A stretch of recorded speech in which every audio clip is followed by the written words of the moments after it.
Hello everyone. Today on Binky's Gaming Thoughts, I will conclude the Canticle of Apotheosis. It'll be the apotheosis of apotheosis. It is because I hinted last time about the appearance of the Maker, or the so-called magical doings of Andraste, whatever it really is. So this is where we witness it.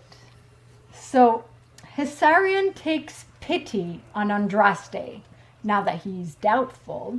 Before any among his advisors could draw breath, Hessarian took blade to hand and himself dared the fire that consumed the prophet.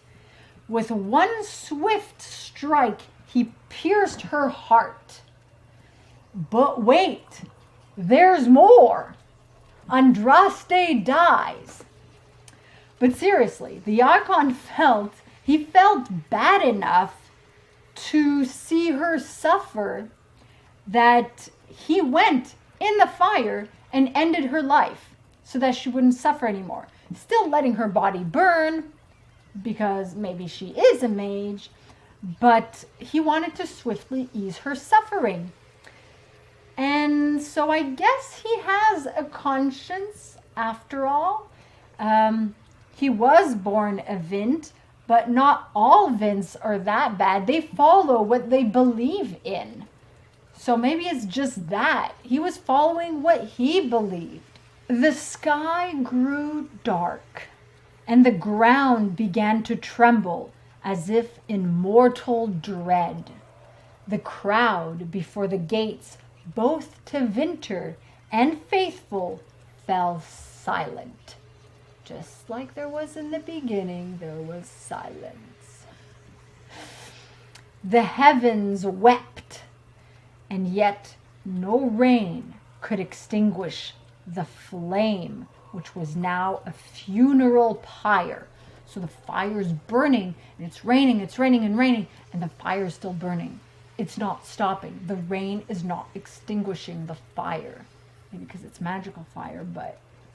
Wind swept across the city like a terrible hand in rage. And the Tevinters who witnessed this said, "Truly, the gods are angered." The hand in rage is like... Andraste was like the Maker's hand. You know, that's why maybe the hand of the divine and stuff like that. You know, maybe that's how that kind of started. So whether the Maker or something else, someone was angry. Something was happening. Truly, think about it. Rain not putting out the fire. There's wind. The earth is quaking. Something is happening. And it's not the doing of anyone who's still alive. The people like me believe that it's Andraste who created this. But there is an argument of Chant being soulless. Technically Solus is in a slumber. But maybe he awoke briefly, embodied someone. Chant. Or he was in a slumber, maybe he didn't really die.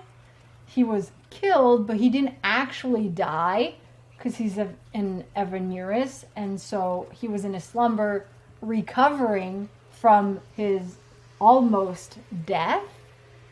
You know, so there are theories around that could still, a little more far-fetched, but could still indicate to that. But I truly believe that this is magic, that it's Andraste, but it could also be the appearance of the Maker. In sorrow, the crowds dispersed. The army of the faithful turned southward, to the lands from which they had come. The legion of Tevinter hid inside the walls of their city and watched the sky in fear. Yes, hide away. Hide from what you started. But if the Maker started off as a spirit, and he is already, if he is corrupt and became that fear demon, like we discussed. Watched the sky in fear. He's instilling fear. Or did this contribute to the maker becoming the fear demon or a fear demon? It's a theory. It's a theory incorporating another theory that incorporates other theories. That's one heck of an apotheosis theory. Yeah, I'm having like way too much fun with that word now. Havard returns. Wait, what? The sky wept as though it would never stop, and the footprints left by armies turned to countless seas, as Andraste's pyre burnt to embers and grew dark. On hands and knees, wounded unto death, Havard. Once the aegis of Mafarath crawled to the feet of his lady. So I really thought he had died. He's certainly resilient.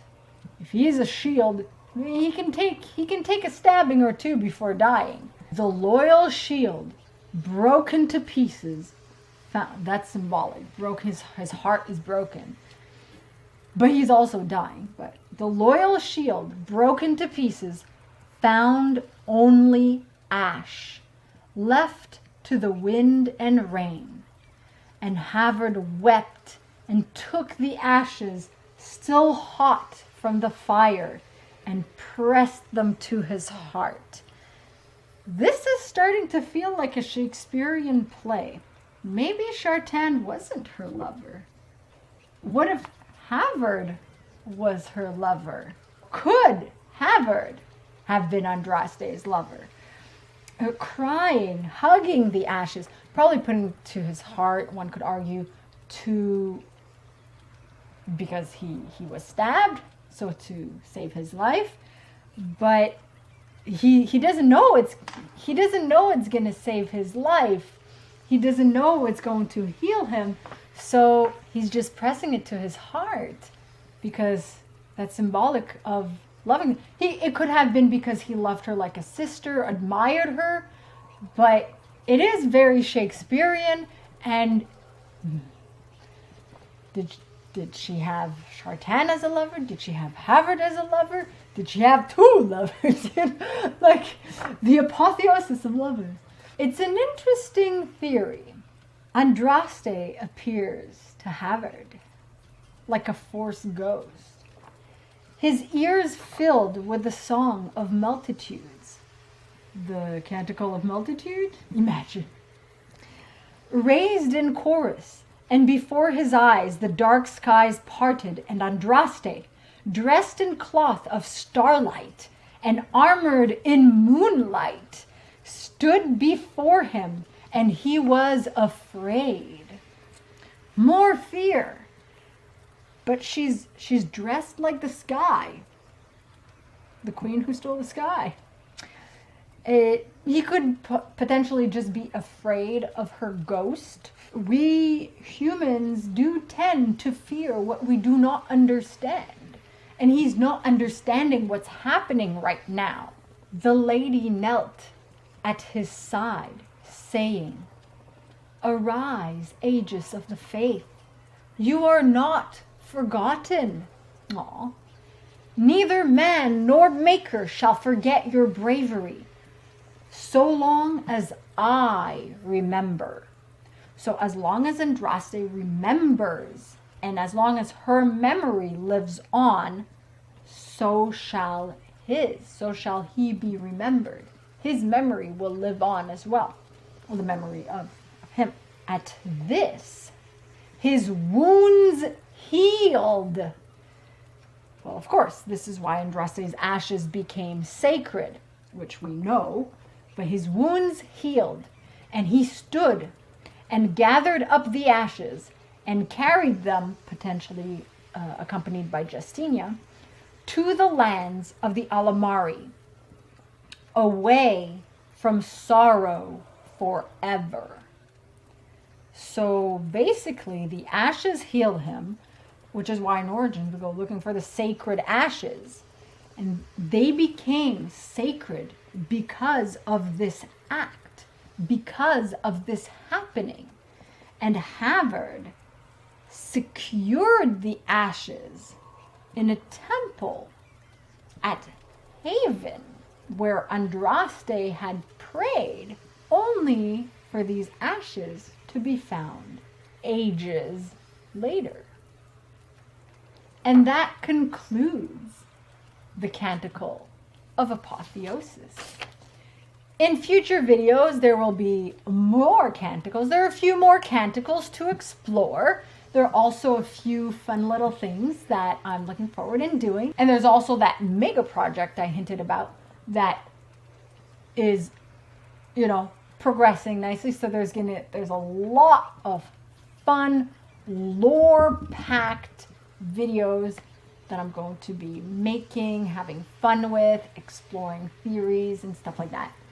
So like this video if you like it, share it with a bunch of Dragon Age fans, and be sure to subscribe and hit the bell icon to receive notifications. Also probably be doing other little story time and non-Dragon Age gaming stuff, you know. So I have a few other things in store as well, so that I'm pretty sure you guys are gonna like as well. So yeah, and let me know what you guys think about all these theories. Did Andraste have a lover? Was Havard her lover? Was Shartan her lover? Is Shartan soulless? Was this the doing of the Maker? Was this the magic of Andraste?